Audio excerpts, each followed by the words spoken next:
female voice was, the only thing you really need to know is infinite love is the only truth, everything else is illusion. In other words,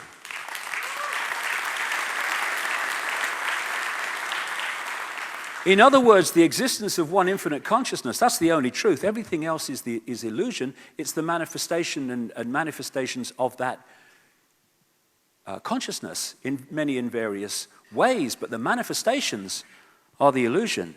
The consciousness is the base reality of everything. And one of the line from one of my books, love is not something you're in, it is something you are. That's the difference. It's interesting, I've talked to people who work in mind control and stuff, or used to, and they tell me that if you stimulate a certain part of the brain, you can get anyone to fall in love with anyone, as long as you stimulate their part of the brain as well. You'll get this attraction. It's electrochemical attraction. We call it love. It's actually attraction. Love is something beyond what we perceive to be love in this world. And when we close the heart, and fear and stress and all that stuff close the heart chakra very, very powerfully, that's when we end up. And also fear of being different means fear of following the heart intuition because of what people will say about you because you're acting in ways that are different. And that's that puts us in these eggshells. And when we open the heart, we're dealing with a level of love, call it cosmic love, unconditional love. There are many descriptions for it, but it's love that you have to feel to understand what it is, and I'm sure many people in this room have, although it's fleeting within the world sometimes that we experience. And when we open up, then we connect with all that is, and then we start to access levels of intuitive awareness that start to make the complex world of things and apartness become, whoa, that's how it goes together then. And without that, we're just lost in confusion, lost in the world of mind, which sees everything in apartness. I was in the bath last year, because I have one occasionally, and I'm sitting there with me duck or whatever, and don't know what I was doing. And I got this real clear picture in my mind from nowhere. First of all, there was this billowing energy, which I took to be consciousness. Why, I don't know, but that's what came. And then an eye appeared in this energy. And then in front of the eye came a telescope. And at the end of the telescope was this world, this earth and this universe and all the rest of it. And then the telescope morphed into a human body. And I got Neil Haig to paint it for me. And that's so symbolic of what we experience in this reality. We are experiencing a certain kind of experience with this reality gives to us. And there's nothing wrong with the experience. It's fine. I mean, it's an experience. But what the body does is it telescopes us into a certain range of frequencies and therefore perception. And through the body, we see the world in a very different way. Now, we can use the telescope, the body, knowing that it's a telescope, in which case we've got consciousness and we've got the telescopic, if you like, apartness experience. But when consciousness is no longer connected, we're just left with a telescopic view of everything. And that's why we see things in such narrow terms all the time when we cease to be consciousness. And the energy field, or the energy of we are, connects into the body through things like the endocrine system and the pineal gland, which people connect to the third eye of psychic sight and all the rest of it. And that's how we connect into the computer.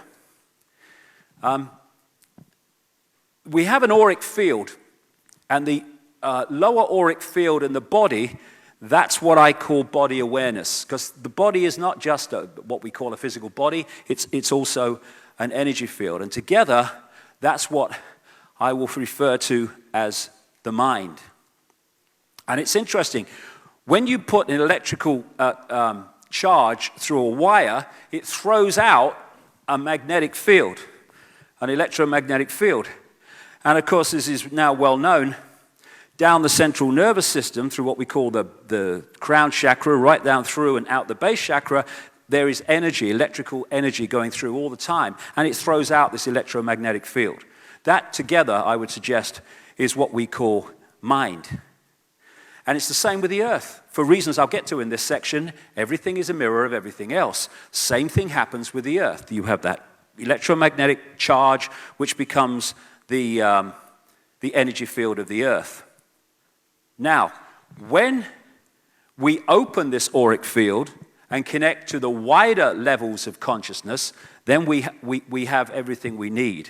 But the way the world is manipulated, coldly and calculatedly, is designed to close that auric field so that we operate only in that level of awareness that I call the mind.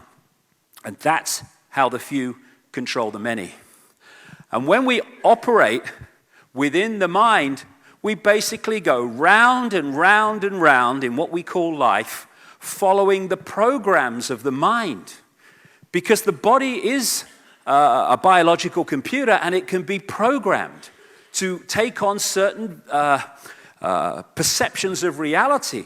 And the ones that we're programmed to take on because of the manipulation are ones of limitation, of I can't, little me, I have no power. And that's how we get infinite consciousness into a state of believing that it is impotent.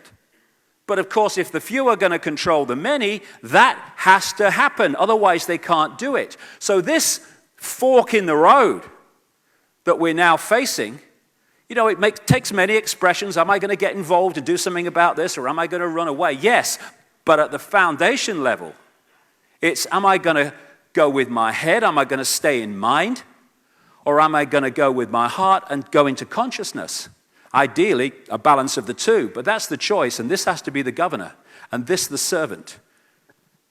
In most people, this is the governor, and that's why we have the world that we live in. We live in a world of mind. Pope John Paul II said the worst prison would be a closed heart. I must say the irony of someone from the Roman Catholic Church saying that is not lost, but I do take the point. And the heart is the key. The key to opening that auric field so consciousness and mind start to work together. And my God, what a different world we'd live in if we went from that state that we're in now. And so what we're looking at among billions of people are people entrapped in mind. And because of the way the mind perceives reality as everything is apart and not connected, and it sees things in complexity instead of the connection of everything, we are in a situation where we are a manipulator's party trick when we're in that state. And one of the key ways that we are disconnected from consciousness is when and we're encouraged to do it all the time again, how many times again do we use these relationships to time in words and reality? I used to find it, when I was in mind, like everyone else gets caught in mind, I was trying to work out years and years and years ago this thing that there was no time. I knew intuitively there was no time, but I couldn't get my bloody head around that bugger. But now it's so bloody obvious that there is no time. There is only one place, there is only one time, and that's what is become known as the now. And the now is where consciousness is. Because consciousness operates in the now, a state of no time, if we can be pulled into a connection to time and past, present, and future, by definition, we are already disconnecting from consciousness because that's in a state of no time, and suddenly our perception has gone into a state of time. How many people, and I'm talking about myself this over the years too, big time. How many of us, we don't live in the now. We live in the past, what we perceive the past. If only, what if, oh my God, oh, what I did. And we live in the future. which is a projection. Oh my God, what's going to happen? Oh, gotta. Oh my goodness me, what's going to happen about the future? Oh my God. We're pulled in our terms of our focus of perception and experience, second by second, using time language again, into the past and into the future. And in doing so, we get pulled out of consciousness, which is no time, the now. And yet, you say to people, okay, the past. You keep going on about the past. Where's the past? Where is it? And they say, well, it's the past. No, where is it? Where is it located? And people go on about the future, and you go, okay, fine. Well, where is the future? Where is it? Where is it located? This is the fact. The only place that exists, the only time that exists is the now. The only moment that you can change anything is in the now, because it's all that exists in reality once we peel back the illusion. When we are thinking about the past memory, where are we when we're thinking about the past? In the now, the only place we can be. Where are we when we're thinking about and fearing the future? We're in the now, the only place we can be. And by pulling us into the past and the future in our perception, which is just a memory and a projection, we're pulled out of the only moment that we can actually change anything, the now. And that's where consciousness is, because that's where consciousness lies, in the now. As John Lennon said brilliantly in a song, life is what happens to you while you're busy making other plans. And we're busy making other plans here, just a projection, and here, just a memory, and we don't live in the moment, which is the only moment that we can change anything. So once we get pulled into this time, and again, I've got a watch on, because we have a time situation today, which I want to keep to, although I think I'll go over, because I've got so much to say, but we're in a time situation. So, but in acknowledging that there is a time illusion, you can still be in the now while still accepting that there's a time illusion, because you know it's an illusion, and therefore it doesn't pull you into past and future. It's like that near-death experience has said. There is no time, there is no sequence of events, no such thing as limitation of distance, of period, of time, of place. I could be anywhere I wanted to be simultaneously. At that moment, that person was in the now. And the conspiracy wants to pull us out of that all the time. All the time, time. How many times do we say time? The whole of this society is based on time. What's the time? I haven't got the time. Have you got the time? Oh, I'm running out of time. Oh, God, is that the time? How much time do I have? It's all, and when we really, it's one of the things, it's like, when you're in the street and you haven't noticed something, and then someone will say to you, hey, have you seen that new car that's just come out? And you'll go, no. And they'll go, oh, there's one, look. And from that moment on, you keep seeing this bloody new car all over the place. You've never seen it before, never noticed it, because you bring it into the conscious. You bring it out of the subliminal into the conscious. And when you start to look at some of these things, you realize just how much time and a sense of time dominates the society, and that pulls us out of the now. It pulls us out of consciousness, unless we recognize it's an illusion.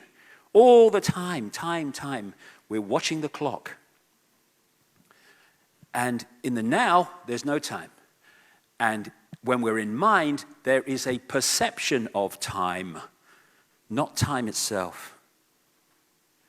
As William Blake, a great British writer, said, to see a world in a grain of sand and heaven in a wild flower, hold infinity in the palm of your hand and eternity in an hour. Everything is in the now.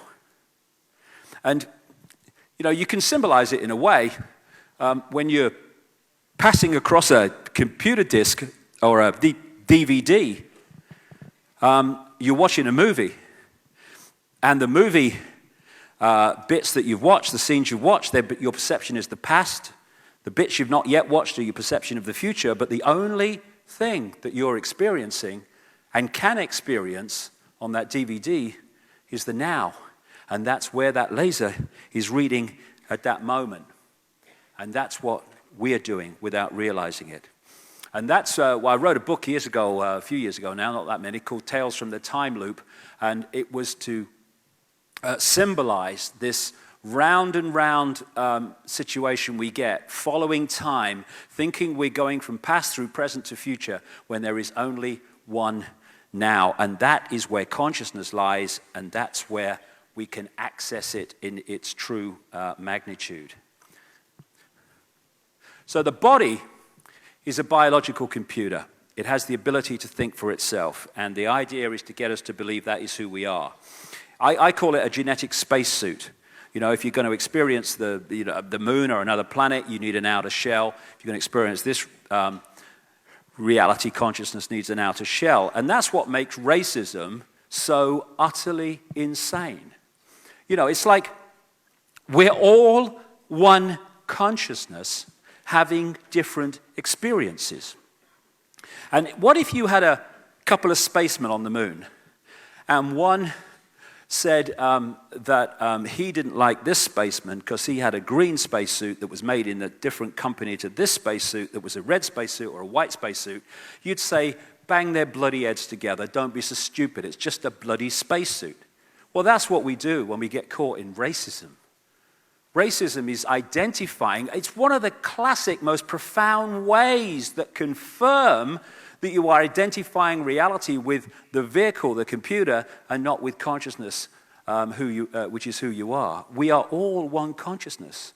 This is the irony. I don't care if you're bloody Jewish or black or middle class or white American. We're all the same consciousness.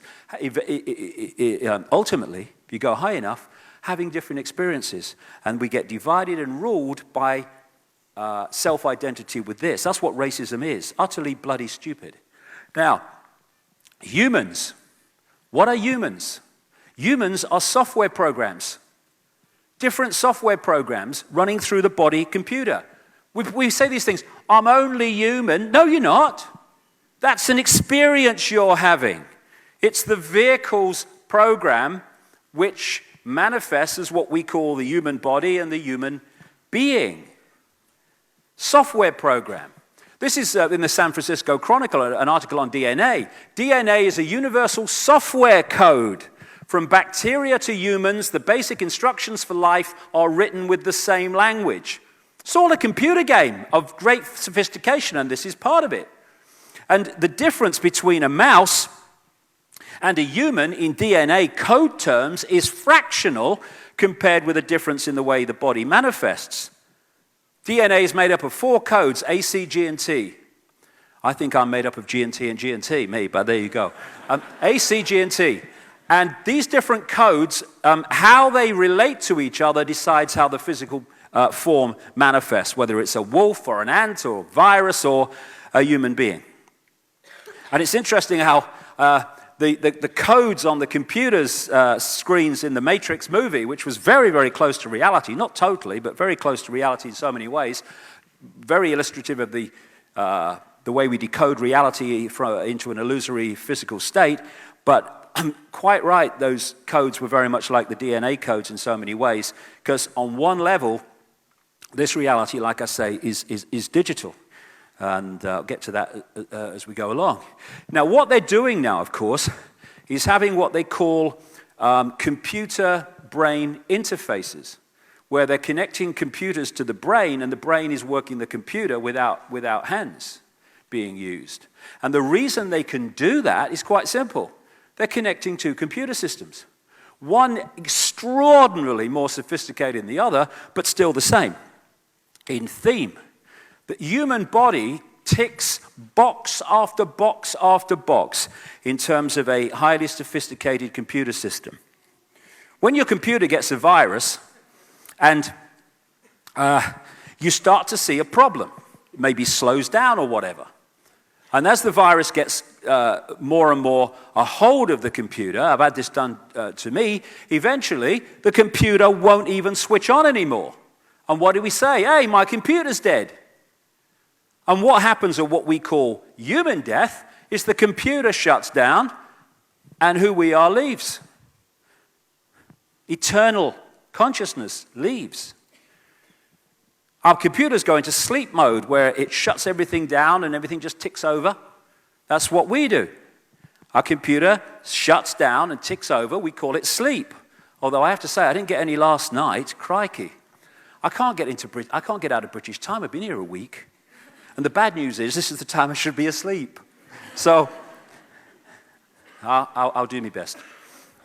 Norton antivirus and all these antivirus things, what do? They protect the computer from external attacks, viruses and what have you. And that's what the human immune system does in an extraordinarily more sophisticated way. Protects the computer system, the body computer system, from attacks. And just with computer antivirus systems, if a new virus comes out, which it's not programmed to repel, then the computer gets completely taken over. This is what happens with the human computer system, antivirus system, which is why when the Europeans went to North America, they took with them smallpox, which the Native Americans had not encountered before, and bingo, they fell like flies because their antivirus system, their immune system, couldn't cope. On the left is or my left, your left, yeah, my right, is a picture taken at the Necker Hospital in Paris when they put a tracer dye into the acupuncture points of the body, and they photographed it, the meridian system, etc. And I looked at that when someone showed it to me, and it reminded me immediately of a motherboard, which is basically what that meridian system is. It's energy, and that energy is information. Everything in this reality is information in various forms: vibrational information, digital information, electrical information, being decoded. That's how the whole thing comes together and manifests. And what they found is that when this energy, which the Chinese in acupuncture call qi, is going around this system too slowly, from optimum, people manifest some kind of illness or dis-ease. Why? Because the qi is information, and if the information is not passing around quick enough, then the body computer does not function as it should. When a computer on your desktop gets a virus, what's the first thing that people say most often? Hey, my computer's slow, because the information's not passing around as it should. And what acupuncture does is put the acupuncture needles in to manipulate the flow of this energy, bring it back to optimum, and therefore physical health. In a computer, the central processing unit, the CPU, is the processor of information, the information traffic. What they call in computer parlance the CPU is the brain of the computer. Very appropriate, because this is our CPU, which is constantly filtering and dealing with the information traffic, passing it around the body, information, receiving information back from different parts of the body, and it is responding according to the information that we're receiving. And that's how we stay healthy, that's how, in optimum terms, we think straight and we have balanced emotions. If you intervene into that process, you can manipulate people mentally, emotionally, and physically. So in the end, it's all about the way we are decoding reality into this physical world which only exists in our head. And you can intervene into that, like I say. The DNA, the genetic structure in general, is like the hard drive that holds the base information and takes on more information as you experience. And like I say, it's not just the physical level, there's an energetic level. In fact, the body's just energy, really. But there's an energetic level, and together, that forms the body-computer entity. And what we call races, cultures, and all these different expressions of the human family, they are just software programs, which we have to experience. And the software programs are very clear when you get into some of this stuff. This guy is called William Sheridan. And he was in a New York hospital waiting for a heart transplant. And to take the time as he was waiting, he joined an art therapy class. And he was, like me, a rubbish artist. And that's the kind of stuff he was drawing, at best at the top. And then he had this heart transplant, and as he was recovering, he went back to the art therapy course, and he started producing much more sophisticated drawings. And he eventually met the mother of the man whose heart he was given and asked the obvious question, because no one could explain what had happened, including the art therapist lady who was bewildered by the difference. He asked the mother if the donor had any interest in art, and she said, interest? He wanted art materials more than toys by the age of 18 months. He was crazy about art. And there's a doctor in America who's done a major study on this, of how when people receive transplanted organs, and again, the heart is the most obvious in this, the most powerful in this, but other organs too, like the lungs, people have in significant numbers taken on the aptitudes and the personalities or personality traits of the donor. Why? Because it's a download, in a sense. You are taking information, energetic information. We decode it as physical, but it's energetic information, and you're downloading it into another computer, and that information then becomes available to that computer and starts to affect the way that it perceives reality. My great friend in Africa, Credo Mutwa, the Zulu shaman who's closing in on 90 now, he said to me, I talked to him about this, he said in the days of Africa when there was cannibalism, he said they had a golden rule that you must always boil the person to a certain temperature, otherwise if you eat them, you become them. It's an old African kind of rule, because it's information. And nothing identifies us more, I guess, with being the body computer as opposed to it being an experience than being a man or a woman. That's who we are. I'm a man or a woman. No, it's the experience we're having. Very big difference. And there's nothing wrong with being a man or a woman. It's an experience. Nothing wrong with it at all. And, all the best with it, except that we need to understand it's an experience, and then don't get caught in the fact that it's who we are. A few years ago now, about 2, 3, 4 years ago, in England, there was a story in all the papers of Freaky the chicken. Freaky the chicken started out as a hen laying eggs, and then had this massive, for some reason, burst of testosterone produced, and started growing a comb, started crowing at dawn, and chasing the hens. And all that had happened is there had been a chemical change in the computer, and Freaky went from a woman to a man. And of course, you see this in the manipulation of sex change operations and stuff like that. If what we are is a man or a woman, how can the body computer change from one to the other with a chemical change? It's not who we are, it's an experience. I saw this on the BBC website. Scientists have been able to take control of flies' brains to make females behave just like males. Researchers genetically modified the insects so that a group of brain cells that control sexual behavior could be switched on by a pulse of light. The team was able to get female fruit flies to produce a courtship song, behavior usually seen only in males. Again, it's the computer being manipulated. When I'm writing sometimes, I get up early in the morning in England, and when the sun comes up, the birds start singing. As soon as the sun comes up, the birds start singing. Now, is there someone with a baton saying cue? They just start singing. I mean, here we have Freaky the chicken. When he sort of got the testosterone burst, he starts crowing at dawn. Who told him? No, the computer program was running. Just crowed at dawn. Another thing that we have, look at the time, another thing we have, we're doing all right, is emotions.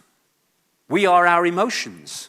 So many people who have near-death experiences, and I've read a lot about this, and I've talked to a number of them, they say that when we left the body, we did not feel emotion in the way that we did in the body. Because emotion is a chemical expression. And chemicals can, if they're introduced to the body, can affect our emotional state. There was a woman in England a few years ago who, story again in all the papers, 40 years ago, out of nowhere, she went into a clinical depressive state, 40 years, in and out of institutions.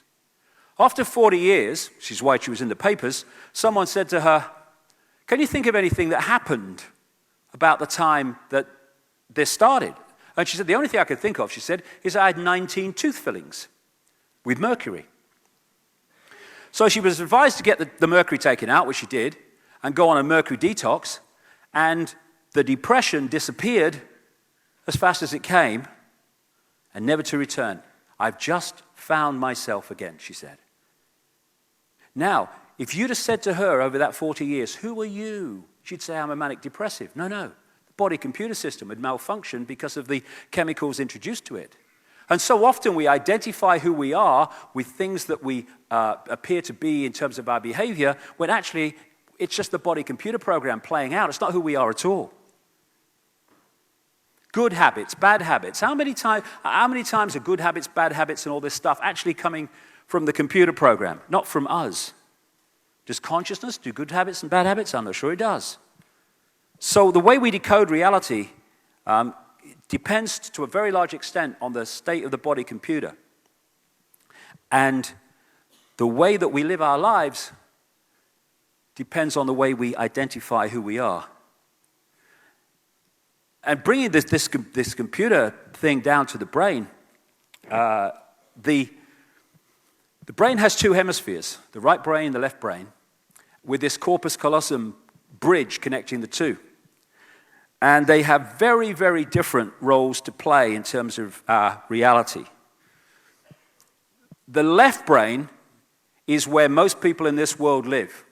It's where the education system is fundamentally designed, cold, calculatedly designed to put us.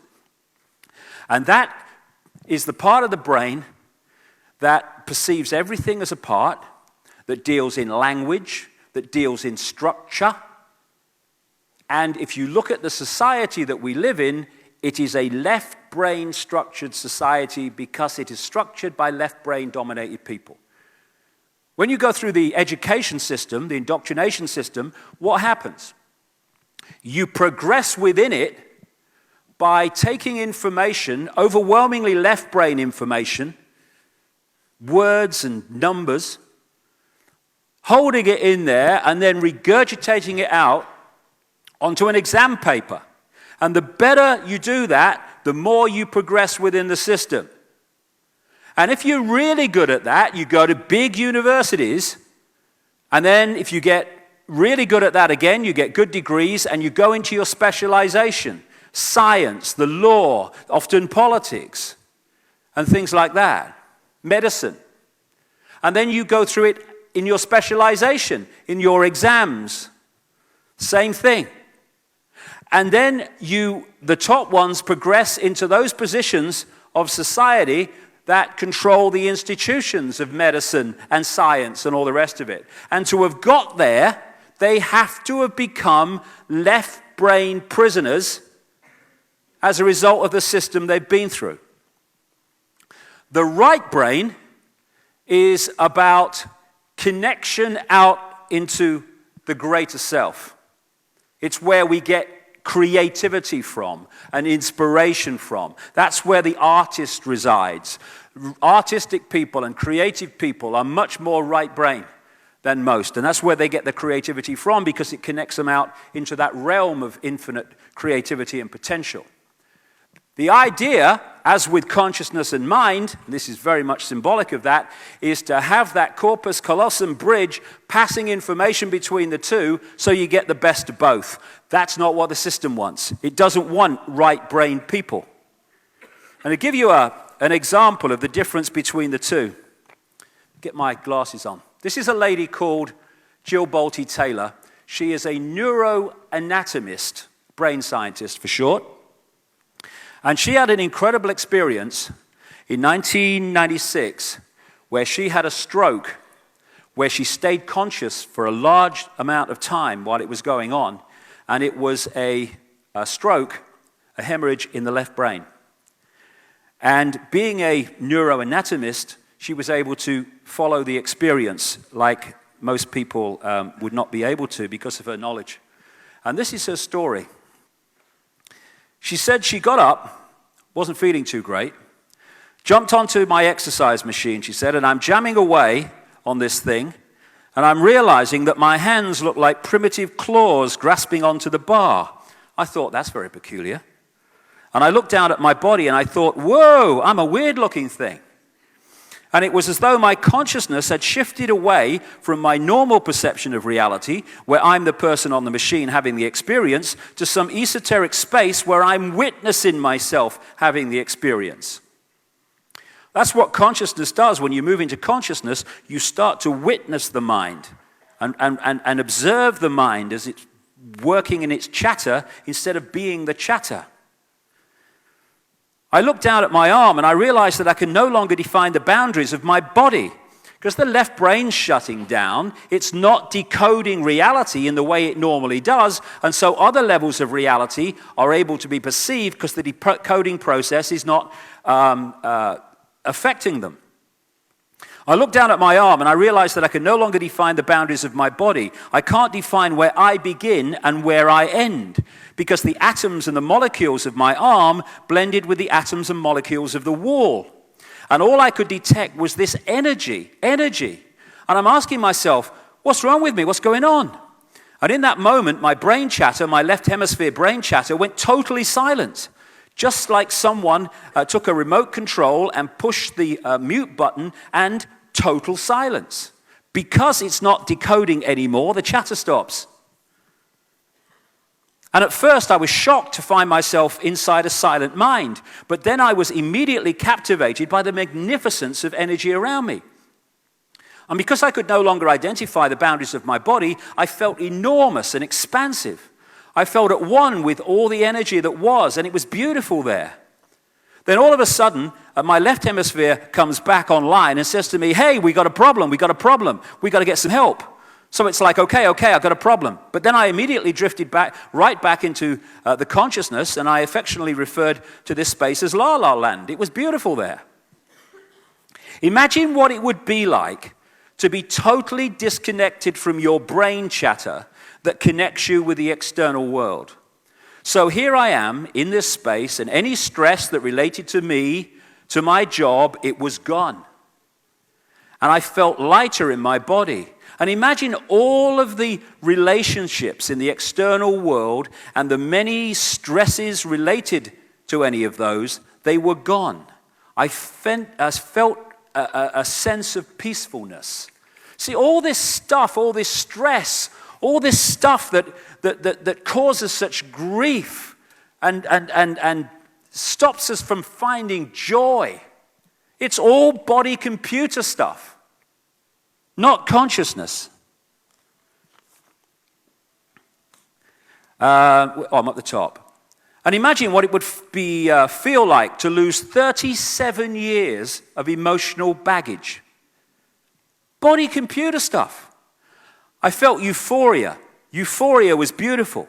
And then my left hemisphere comes online and it says, hey, you've got to pay attention. We've got to get help. And I'm thinking, I've got to get help. I've got to focus. So I've got to call help. I've got to call work. I couldn't remember the number at work, so I remembered in my office I had a business card with a number on it. So I go to my business room, I pull out a 3-inch stack of business cards, and I'm looking at the card on top, and even though I could see clearly in my mind's eye what my business card looked like, I couldn't tell if this was my card or not, because all I could see was pixels. Because this is not decoding, the left brain's not decoding reality into this state that we perceive normally, now she's starting to see levels before that decoding process takes place, and it's pixels. Because on one level, as I keep saying, this reality is digital. And the pixels of the words blended with the pixels of the background and the pixels of the symbols, and I just couldn't tell. And I would wait for what I call a wave of clarity, and in that moment I would be able to reattach to normal reality, and I could tell that's not the card, that's not the card, that's not the card. It took me 45 minutes to get 1 inch inside that stack of cards. In the meantime, for 45 minutes, the hemorrhage is getting bigger in my left hemisphere. I do not understand numbers, I do not understand the telephone, but it's the only plan that I have. So I take the phone pad and I put it right here. I take the business card, I put it right here, and I'm trying to match the shape of the squiggles on the card to the shape of the squiggles on the phone pad.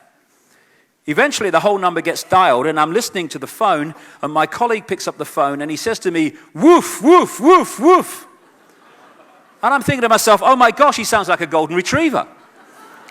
And so I say to him, clear in my mind, I say to him, "This is Jill, I need help." And what comes out of my voice is, "Woo, whoosh, whoosh, whoosh." And I'm thinking, oh my God, I sound like a golden retriever. And so I didn't know that I couldn't speak or understand language until I tried. Because when I speak now, what goes between my mouth and people's ears is a vibrational frequency. The brain, through the senses, decodes that into sound. And decodes it, the left brain decodes it into language. When it ceases to do that, we sound like a golden retriever because the process of decoding is not working as it should.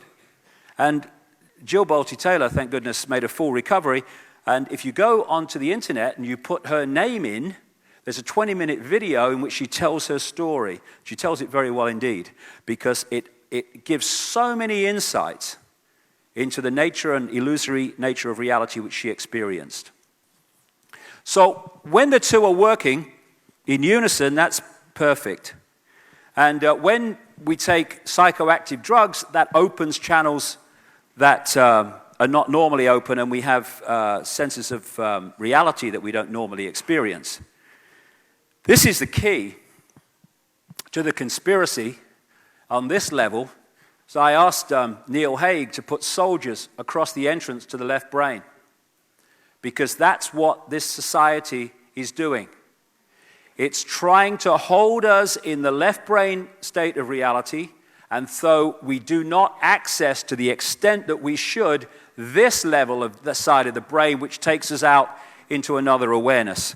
And, you know, when I talk at events like this, which attract people who are, at the very least, opening their minds, because we're all opening our minds, because it's a process.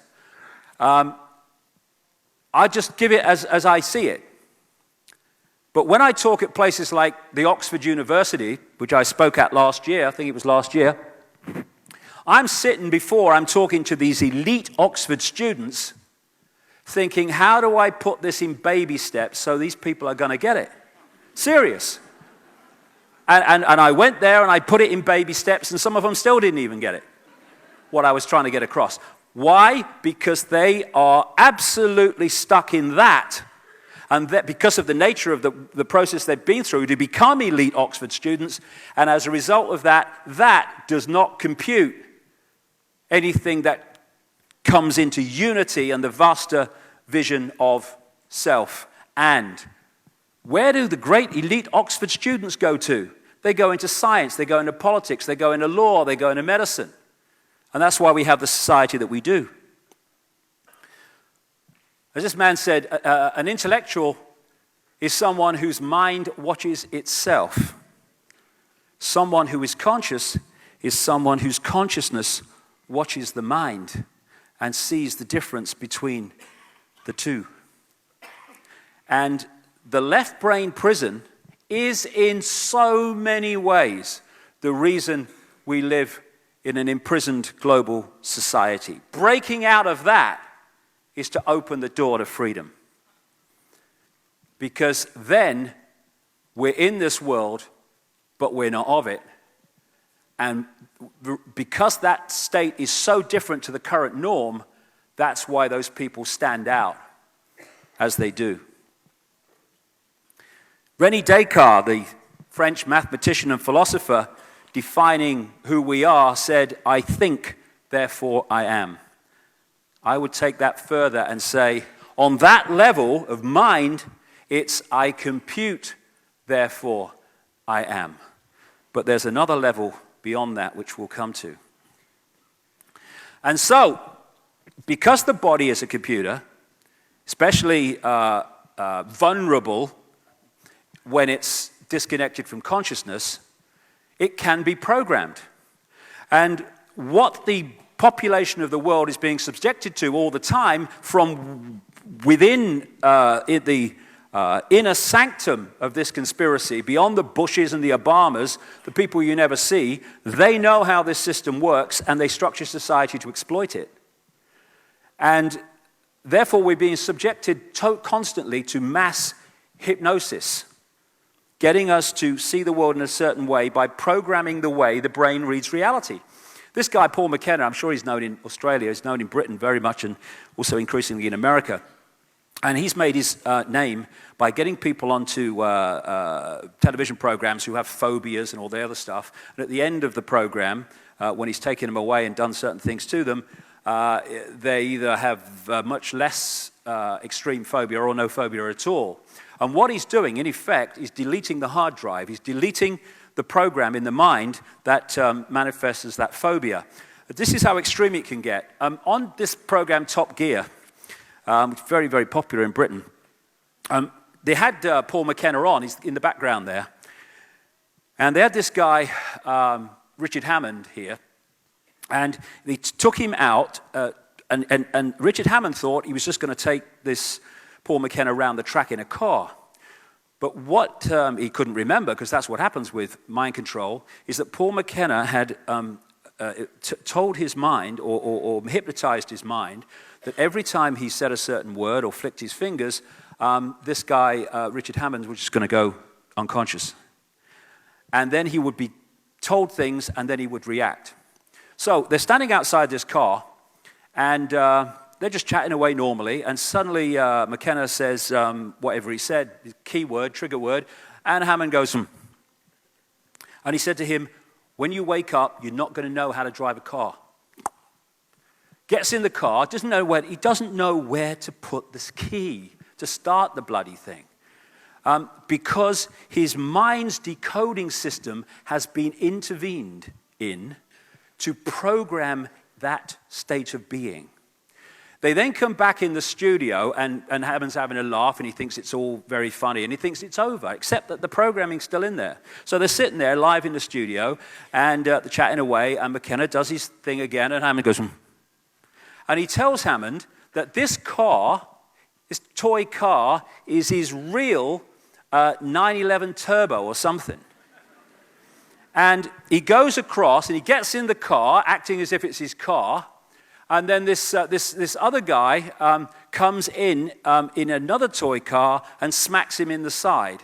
And Hammond reacts as if his real car's just been smacked.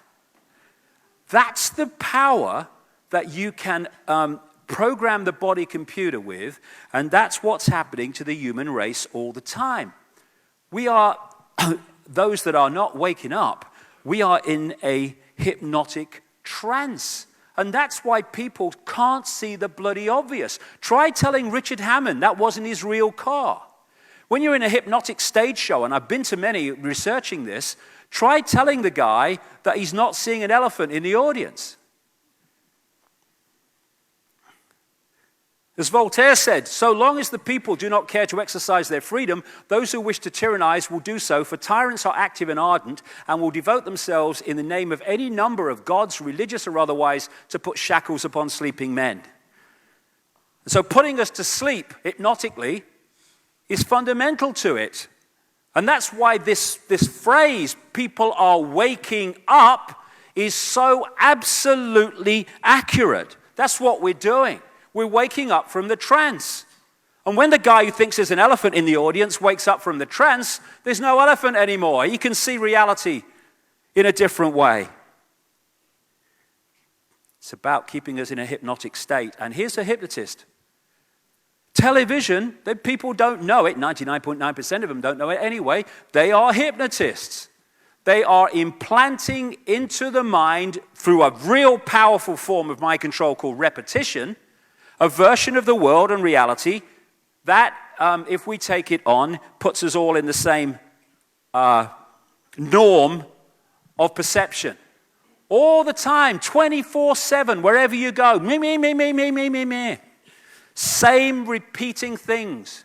19 hijackers who couldn't fly Cessnas suddenly manifested the ability to fly wide-bodied jets. Over and don't know where it came from, honey, but they just managed to, they must have read a book. And then you have, in America, on the left, they are Democratic supporting news presenters, and these in Fox, of course, are far, far right-wing supporting presenters, and they are apparently putting different points of view, but together they see the system in the same way. They just want to come from it from a slightly different angle. And that is constantly mind controlling the body computer to believe that there are sides in the world and there are differences and stuff, and take us away from the understanding that behind it all, there's one force manipulating through all sides.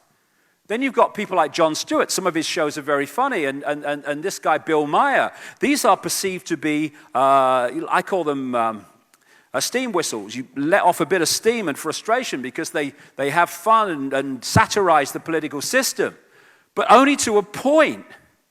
So he'll satirize, but as soon as he gets someone in the studio, like Tony Blair a few months ago, he basically licks his backside instead of asking serious questions, which he's asking when the guy isn't there. Come on. And Bill Maher, why he's against, ridiculing the system and all that, and politicians, he vehemently attacks anyone who says that 9/11 was not, the official story was not true.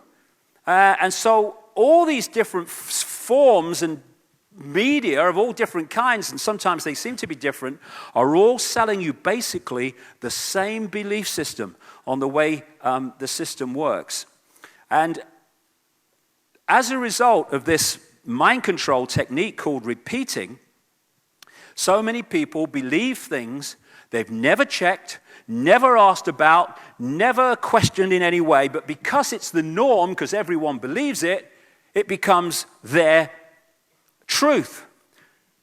Oscar Wilde, great English writer, said, most people are other people. Their thoughts are someone else's opinions, their lives are mimicry, their passions are quotation. That's what happens when we just repeat without question. We have teacher repeaters who just repeat what they are told to tell the children and what they learn themselves in their academic life and in teacher training. We have doctor repeaters that just repeat what the drug companies tell them and what they learned at medical schools. Medical schools can, well, I'll perhaps even be right the first time. Medical schools controlled by the drug companies. We have scientist repeaters repeating the bloody nonsense that a tiny, tiny greenhouse gas called carbon dioxide from human form somehow is transforming the bloody climate of the planet. Repeat, repeat, repeat.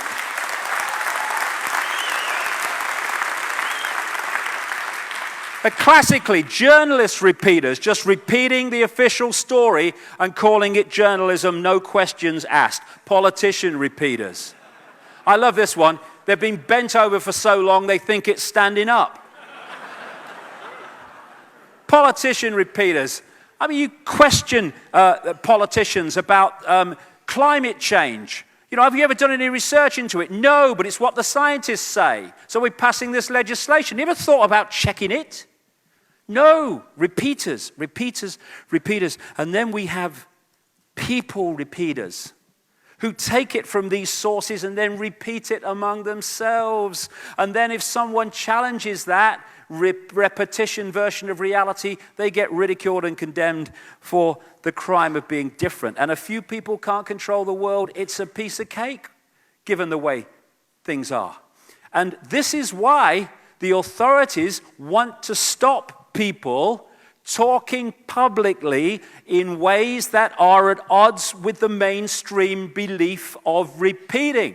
This is why so-called visionaries have always been seen as dangerous by the authority of the day, because they're offering another possibility of reality that is at odds with the one reality that tyrannies and dictators always want the public to believe. So all these sources are constantly programming the body computer, the mind, with the version of reality that the system wants, and therefore giving us this false identity that keeps us in servitude. As this man said, we see things not as they are, but as we are. because as we are dictates how we decode reality and therefore perceive experience. The mind sees everything in terms of division. So when we're in mind, we're in a society of division. When we are in the now consciousness, that sees everything as one, because that's what consciousness is. The infinite I. So who do we think we are? We think we're humans. But who are we? We are consciousness. And to perceive reality and live our lives from those two perspectives brings a dramatic difference in the way we see ourselves and life. Okay, move along. Where are we? We're in a virtual reality universe, which only exists in our head in the physical sense that we perceive. We are decoding vibrational and electrical information into this apparently physical world that only exists in this form in our heads. One level it's digital, and like I say, electrical signals decoded by our brain. So that's where this world actually resides. And it's understandable. I'm standing here now, and everything seems to be outside of me. Everything seems to be out there, but that's an optical illusion. Everything is not out there. It's in here in terms of the physical world. It is within us. Everything is within us. So this age-old line that goes right the way back through the ages, what we call the ages, to go within, is a stunningly accurate truth. Because this is where this is projected from.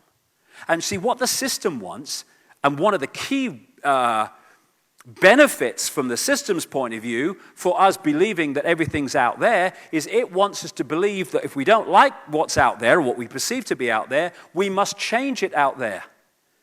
But there is no out there, so if we're going to change it out there, we're trying to change symbolically, not even symbolically, very accurately, we're trying to change a movie by screaming at the screen.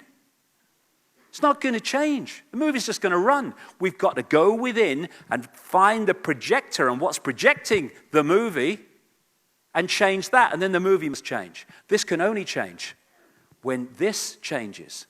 Because by the time it hits the screen and becomes this holographic reality, this illusory physical reality, it's a done deal.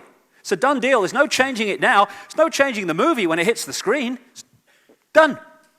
We've got to change it before it hits the screen. And that means going within to the deeper levels of ourselves where we decode this stuff and therefore change it. Everything that we see is just in our head. Everything, friends, family, in the physical way, everything is in our heads and produced digitally in the end.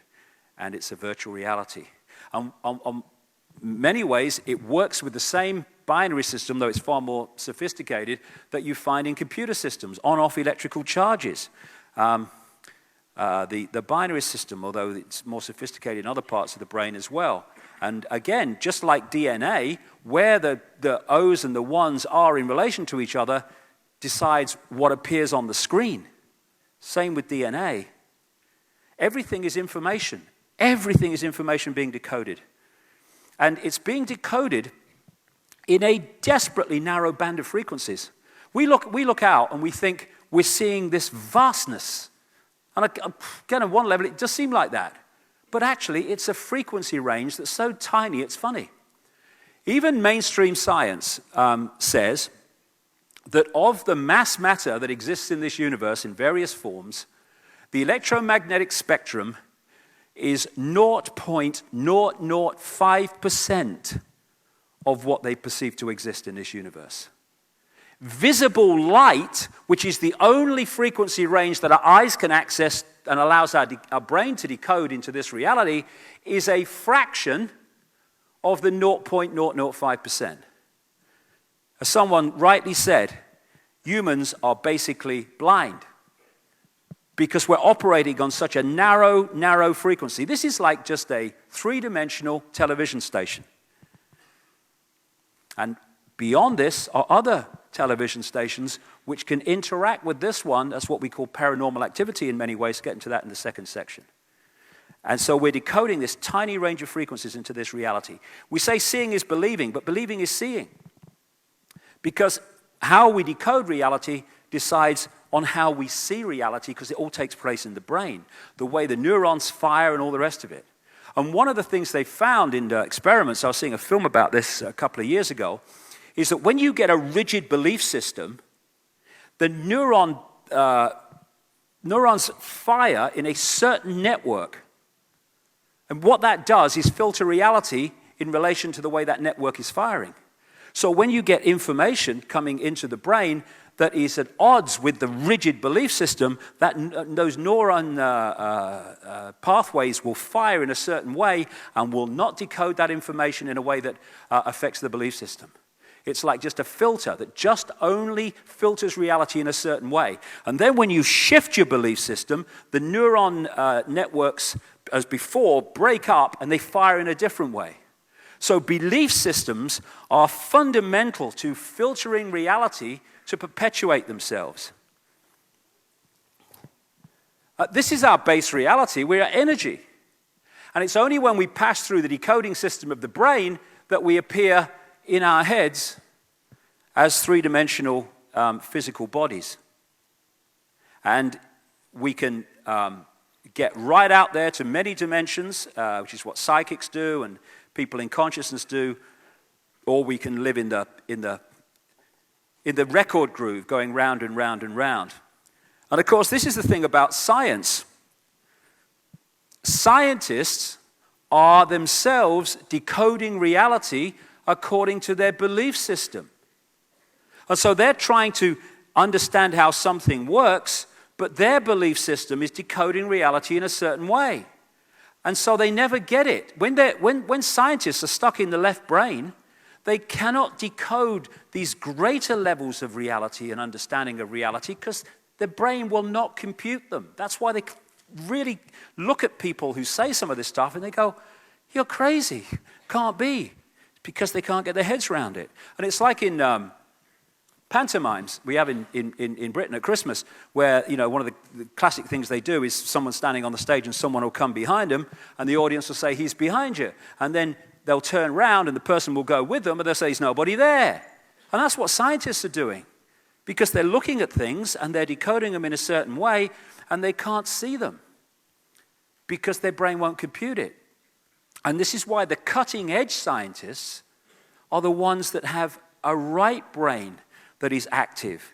And that's what a lot of people at the cutting edge of things like quantum physics are developing. Right brain view. As Einstein said, science without religion is lame, religion without science is blind. I would say this: science without consciousness is lame, religion without consciousness is blind. And indeed, with consciousness, there is no religion. Okay, final bit before we have a break. The holographic internet. This is what this reality is, in effect. And like I said a long time ago now, technology today is starting to mirror, in a much less sophisticated way, of course, but it's starting to mirror the reality we're experiencing. If you say to someone, "Tell me about the internet," they'd say it's graphics and websites and words and colors on a screen. Yes, it is. But the only place the internet exists in that form is on the screen. Everywhere else, it is electrical circuits and what have you. It's not what's on the screen. That's only just there, nowhere else. And you say to people, "Tell me about television." They say, "Oh, it's moving pictures on a screen." Yes, it is. But the only place television exists in that form is on the screen. Everywhere else, it's electronic circuits and frequency fields and all the rest of it. And it's the same with us. The only place this world exists is on the screen. And so many people over the years, scientists and what have you, have offered the possibility that this world only exists in this form when it's observed. Well, from the understanding we're getting now, that's exactly what it is. When you play a DVD, it doesn't play the whole DVD on the screen. It plays that part of the DVD that is being read at that time. And what we're doing is, in the act of observation, we are decoding that part of the vibrational construct into this world, but only the part that we're actually observing. And if you could see the unobserved reality that we're experiencing at its prime level, it would just be vibrational, not solid or anything at all. So what is the matrix, as we call it? It is energetic information being read in various ways to create this illusory, vast, apparently infinite, but not, world of solidity. And the other thing, key, that the body is, because it's many things, it's a fantastic creation. It is a crystalline receiver-transmitter, because that's how the decoding system works. We are decoding information, because people say, okay, if we're creating our own reality and all that stuff, how come we're all seeing the same theater now? Because there is a construct, I call it the cosmic internet, which exists in vibrational form, which we are collectively decoding into this collective reality. You know, you go on the internet in South Africa or Sydney or London or China, or not so much China, but another place where they don't firewall it off, and you're seeing the same, experiencing the same collective reality, although you're in different parts of the world. Now, you can go to different websites, or you can go to the same website, and you might have different views of that website. That's your individual spin on this collective reality, but you're all experiencing the same collective reality on the World Wide Web. This reality is the same. There's a collective reality which we decode, so we all look out the window, we'll see the same car going past, but we'll all have a different opinion on what we think of that car. The basic reality is the same. And we're crystalline. Do you know, we have trillions and trillions of cells, and every single cell membrane is made of a crystalline substance. We are crystal, walking, talking crystals. And incidentally, the crystalline membrane and the outside of the cell has gates and channels which open according to electrical on-off charges, the binary system, because it works on the same computer system, or basically, and this is interesting too, because these gates and channels open to let in stuff that's good for the cells and shut out things that are bad for the cells. And they open and shut according to electrical charges, which operate in the way they should, left to their own devices. But when you are subjected, as we are now, to massive amounts of electromagnetic fields, etc., these things can open and shut when they shouldn't be, let the bad stuff in and shut the good stuff out. So we are crystals decoding. And the DNA itself is crystalline, and because of its very shape, is an antennae. This is an article about this I got off the internet. From the characteristic form of this giant molecule, a wound double helix, the DNA represents an ideal electromagnetic antennae. On one hand, it is elongated and thus a blade which can take up very well electrical pulses. On the other hand, seen from above, it has the form of a ring and is thus a very magnetical antennae. So we are receiver transmitters. This Don Juan, the shaman source of the Carlos Castaneda books, absolutely encapsulated the whole thing when he said, we are perceivers, we are awareness, we are not objects, we have no solidity, we are boundless. We, or rather our reason, mind, forget this, and thus we entrap the totality of ourselves in a vicious circle from which we rarely emerge in our lifetime. Receiver transmitters. And this is where this comes in. I'll get more into this in the second section. Manipulation by word. Destabilization of the body, computer, and transmitter receiver by the poison shite that they put in food and drink. Through belief systems like religion, through misrepresentation of reality, through education, they're all seeking, and this is when you get behind the people, behind the people, behind the people, into to those levels where they really know how this works. This is what they're targeting. They're targeting all the time our ability to decode reality in the full breadth, sharpness, and clarity that it should be, and put us in these vibrational boxes and eggshells, and therefore put us in this world of total bewilderment where we don't know what the hell's going on, who we are, or what the bloody game is. And so we're connected to this holographic internet. It's got kind of, wires here, but it's not like that. This reality, the one that we are decoding into this apparently physical world, has its mirror now in the wireless internet. If this theater has got the wireless internet, I can't see it. Where is it? Nowhere, apparently. But I could tune this computer to the internet, and out of nothingness, what we can't see, would come the World Wide Web on this screen. That's what we're doing. In the reality that we think is nothing, we're actually decoding a vibrational information, the wireless internet, into this reality, which again comes back to the Matrix movie, very accurate. The Matrix is everywhere. It is all around you, even now in this very room. You can see it when you look out of your window or you turn on your television. You can feel it when you go to work, when you go to church, when you pay your taxes. It is the world that has been pulled over your eyes to blind you from the truth. What truth? That you are a slave, Neo. Like everyone else, you were born into bondage, born into a prison you cannot smell, taste, or touch. A prison for your mind. Where does this universe exist in terms of its physicality? It exists in the wireless vibrational construct that our brains decode into this. And we can decode it in a way where we get to many, many levels of reality, or, this is the key of the manipulation, we can access only a fraction of it. And that's what they do in China. They firewall off the Chinese computer system so it can only access a limited part of the World Wide Web and therefore not access what the authorities don't want them to understand. In so many ways, that's what is happening to us all the time. In the way that we are manipulated into the box of perception, it's firewalling us off from the information, knowledge, and understanding that is there if we were left to our natural state. We've gone from connection to all that is, and slowly but surely, the mind has been turned into the governor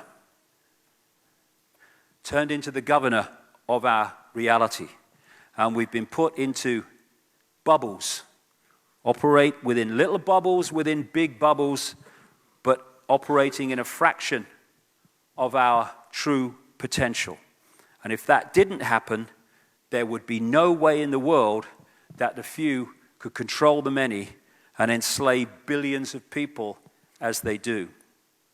So what is reality? It is the range of frequencies that we are decoding and how we are decoding them. I'll just tell you this story very quickly to kind of sum up everything I'm saying. In this book, The Holographic Universe by Michael Tolbert, he tells a story. It's a great book. He tells the story of something he experienced where he's at a party which his father organized, and he had a stage hypnotist along. And he's getting them to do party tricks and all that stuff, getting them to eat a potato and think it's an apple. How does he do that? He implants the belief in the decoding system that it's an apple, and therefore the person eats a potato, but that electrical signal is decoded as an apple because that's what the decoding system has been manipulated to do. Now imagine that over the range of society and everyday life, because that's what's happening to us all the time. But he got this guy called Tom, who was at the party, and he sat him down, and he got him to do various things. And then towards the end, he said to him, when I bring you back to a waking state, you're not going to be able to see your daughter in the room. And before he brought him back, he brought the daughter, and he stood the daughter in front of her father, so her father's looking into her belly. And then he brings him back, apparently, to a waking state, and he says to him, can you see your daughter in the room, Tom? He's looking around. No, I can't see her. Not here. People are giggling. She's giggling. You can't hear them. Or hear her, anyway. And then the hypnotist went behind the daughter, and he put his hand in the small of her back, and he said, Tom, I'm holding something. What am I holding? Daughter's here, Tom's here. He looks at him bewildered because it's obvious. He says, you're holding a watch. He says, there's an inscription on the watch. Can you read it? He peered forward, read the inscription. His daughter's here. Now, if you explain that to people, explain that to a mainstream scientist. You say, impossible, stupid, crazy. No.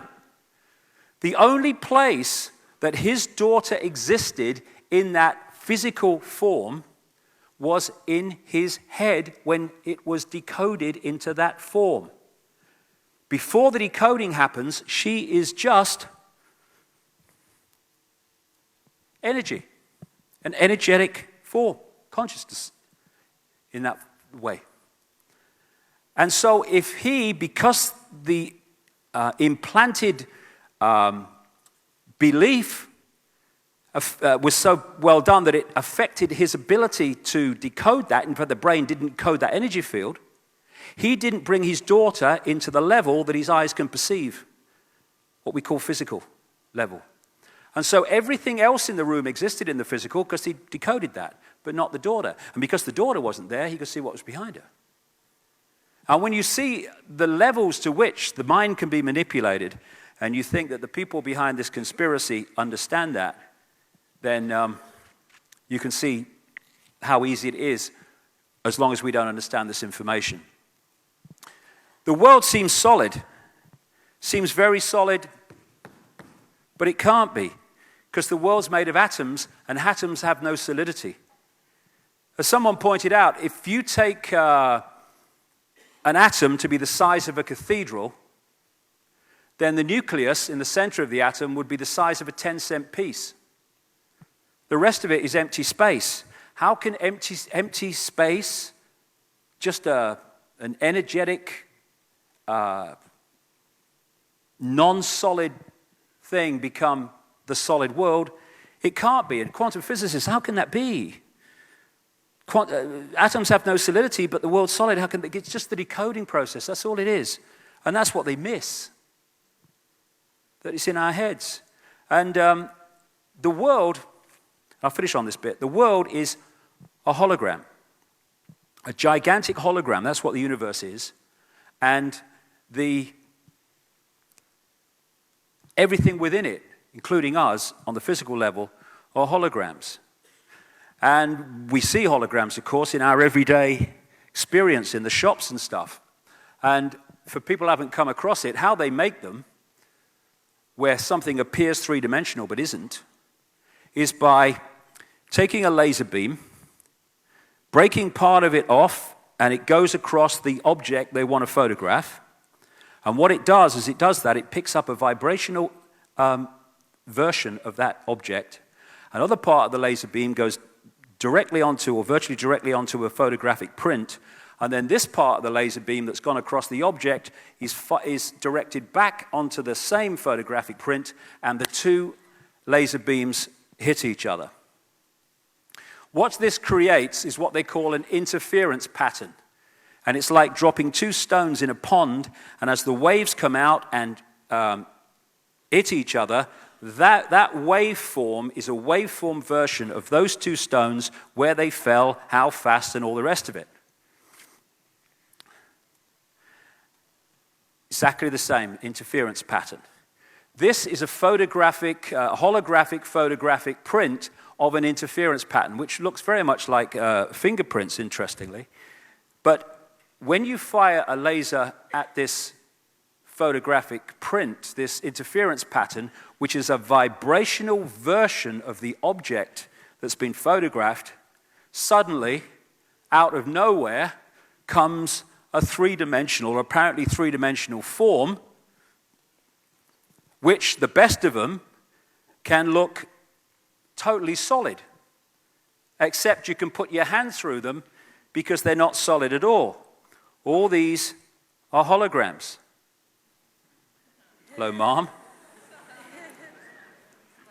This is a landscape. That's not a very good one, but it gives the feel of it. These are holograms. These are virtual reality games, which give the three-dimensional feel. And so the three-dimensional world that we think we live in It's just an illusion made up of holographic images which appear solid, because that's the way we decode them, but aren't really. The world is vibrational, and we decode it into the physical when we observe it. It's a construct. It's illusory. It's like when that Neo character in the Matrix went into a higher state of consciousness, he saw beyond the physical to that which is behind it.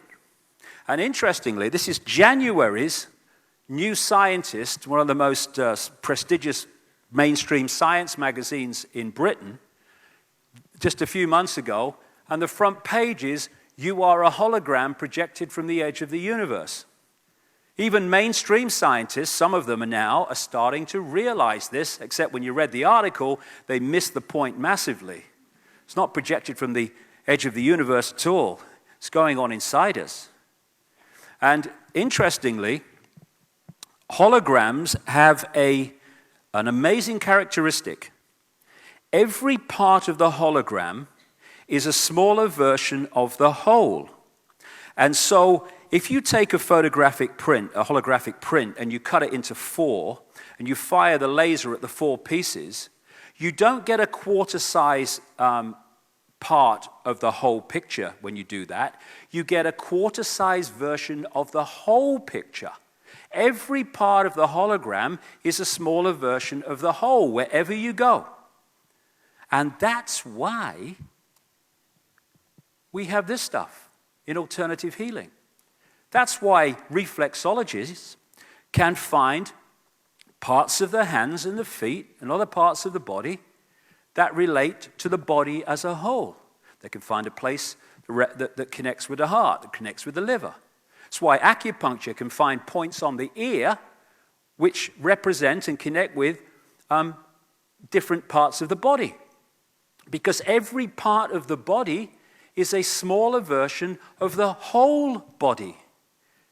And in the same way, every single part of this universe, whether it's an ant, a person, a tree, a blade of grass, a breath of air, in the end is a smaller version of the super hologram that I call it, which is the universe as a whole. Work. There you go. I met this guy, Harvey Biggleton, in America a few months ago, and he wrote this book called Holographic Blood.